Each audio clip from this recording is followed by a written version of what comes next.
मिली। नारद जी पहुंच कर वीणा बजाकर श्रीमन नारायण श्रीमन नारायण श्रीमन नारायण कहे, तुमरुका जी का नेत्र खुला, मेरा मित्र आया।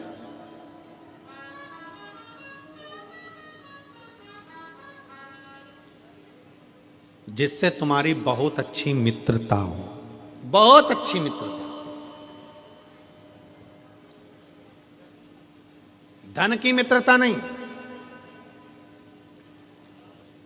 देना यार 50,000 रुपए, 50,000 लौटा भी दिया, माना, पर वो मित्रता किसी काम की नहीं जहां पर धन बीच में आ जाए। प्रेम में और मित्रता में पैसा अगर बीच में आ गया तो समझ लेना कि यह मित्रता नहीं और प्रेम नहीं है। अगर धन बीच में आ रहा है, पैसा बीच में आ रहा है,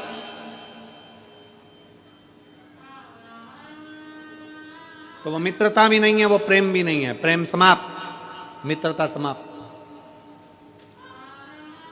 मित्रता किसको कहते हैं?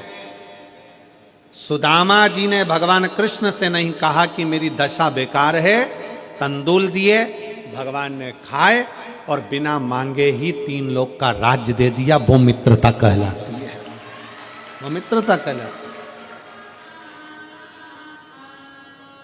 प्रेम में मांगा ना जाए और बिना मांगे ही दे दिया, ले ये ले जा, ये कर लेना, ले ये ले जा, ये हो जाएगा।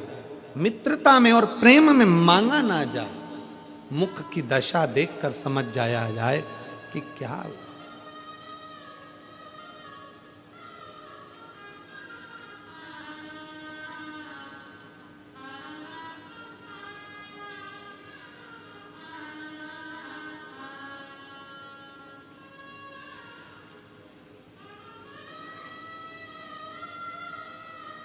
हमारे गुरु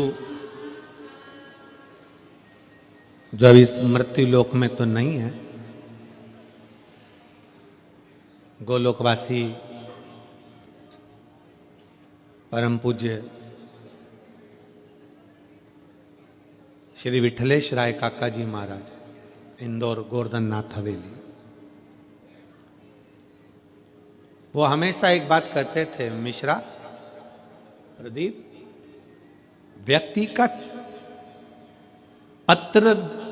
व्यक्ति पत्र लिखे, मैसेज लिखे, वो एक अलग विषय है, पर व्यक्ति जब मिलने आता है ना तो उसका चेहरा बता देता है कि उसके जीवन में तकलीफ कितनी चल रही है। उसका चेहरा बोलता है, उसका चेहरा बता देता है कि उसकी खुशी कितनी है और दुख कितना है।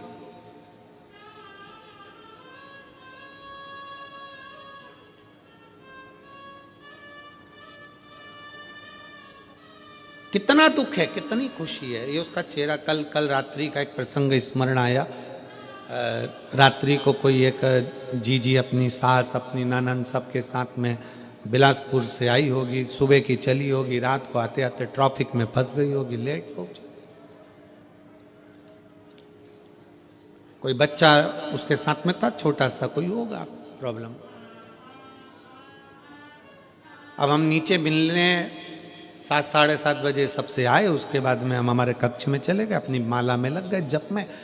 और माला में जैसे ही जप में लगे, वो रात्रि को 9:30 पौने 10 के करीब में शायद आई हो गए, 9:30। अब पाठ में बैठे तो पीएसओ भी ना बोले।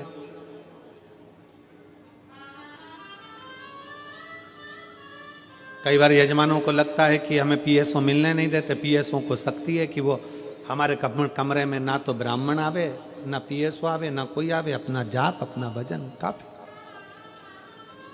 आशीष भी हमारे कमरे में से आकर अपने काम में लग जाते हैं, कमरा छोड़ देते, अब अपने भजन करने में लगे।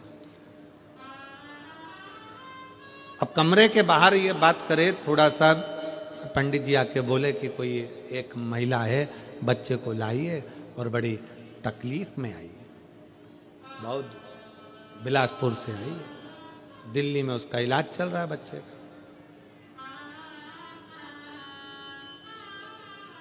जब करते करते माला का मन का फिरते फिरते फिरते फिरते मन में आए, क्या पता शंकर जी किसको भेज दिए यहाँ।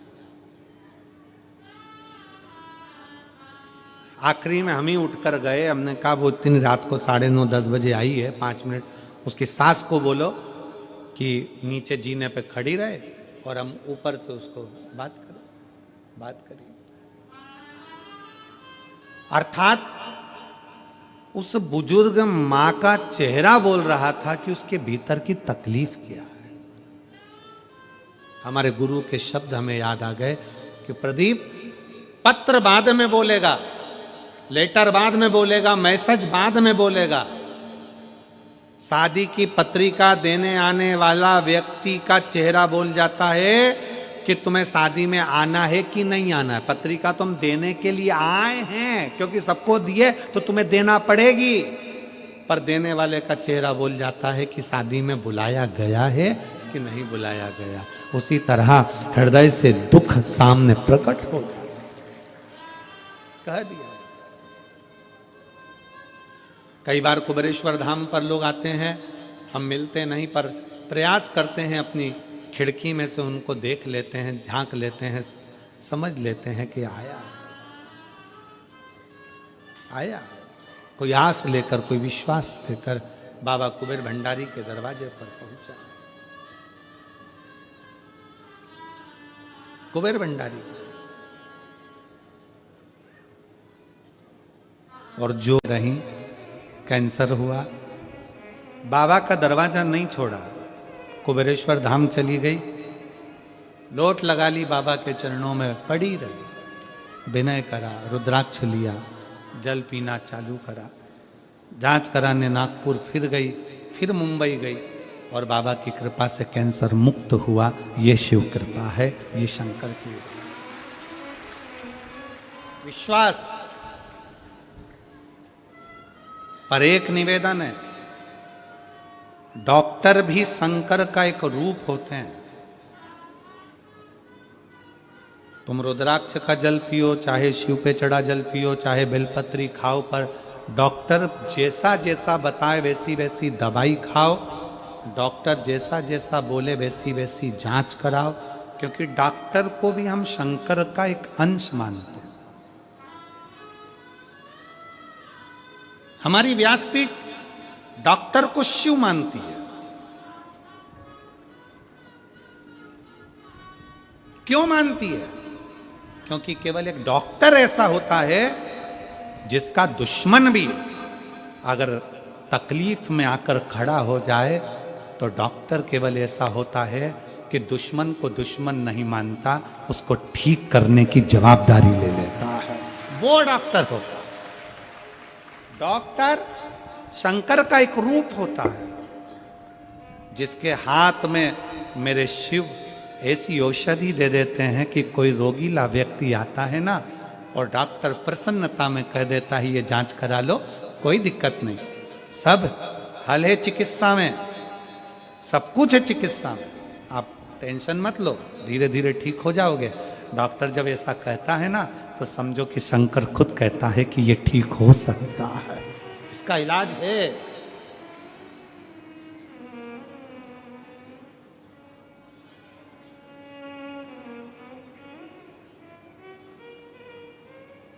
हमने रायपुर की कथा में, मेरठ की कथा में कहा था, हीरा के परखदार बहुत होते होंगे पर पीड़ा का परखदार कोई नहीं होता।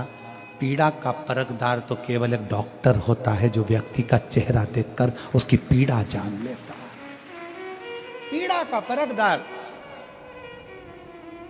हीरा का परखदार दुनिया में बहुत होगा, पर पीड़ा का परखदार एक डॉक्टर होता है जो मरीज की पीड़ा को जानता है कि उसके तकलीफ क्या हो रही है, उसको कष्ट क्या है। और जब कोई मरीज ठीक होकर जाता है ना, सबसे ज्यादा खुशी घर वालों को हो चाहे ना हो, डॉक्टर को बहुत खुशी होती है कि ये ठीक होकर जा रहा है, ठीक होकर परखदार। शिव का एक अंश डॉक्टर है, उसको समझे, जाने। शिव तत्व कह रहा है, भगवान शंकर की कथा कर रही है, शिव महापुराण की कथा कर रही है।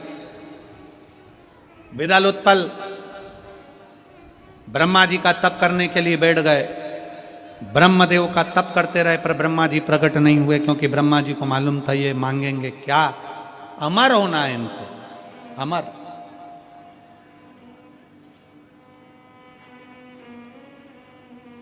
इनको अमर होना है।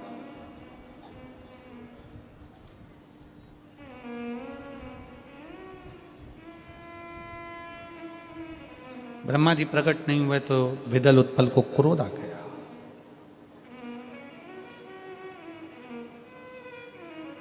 और विदल उत्पल को क्रोध आया तो वो ब्रह्मा जी की ओर निहारने लगे। ब्रह्मा जी अपने तप साधना में लीन थे, आखिरी में विदल उत्पल पर उनको आकर कृपा देना ही पड़ी। मांगो, तुम्हें क्या चाहिए? विदल उत्पल ने कहा हमें वर दे दो कि हम कभी मरे ना, हमें अमर कर दो, हम कभी मरे ना।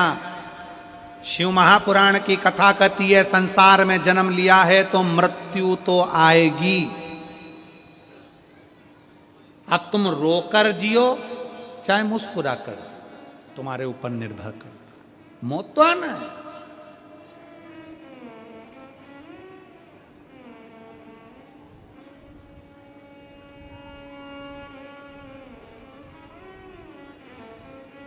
मृत्यु से कोई नहीं बचा सकता।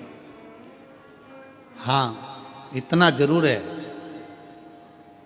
मरने के पहले 100 बार मौत हमारे करीब में आती है। हम जो शंकर भगवान को लोटा भरकर जल चढ़ाते हैं वो मौत पीछे हटती चली जाती है, पर अटल मृत्यु जिस दिन आती है वो टलती भी नहीं है।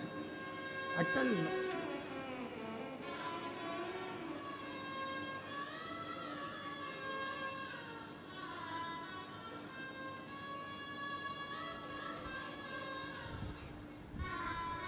अटल मृत्यु।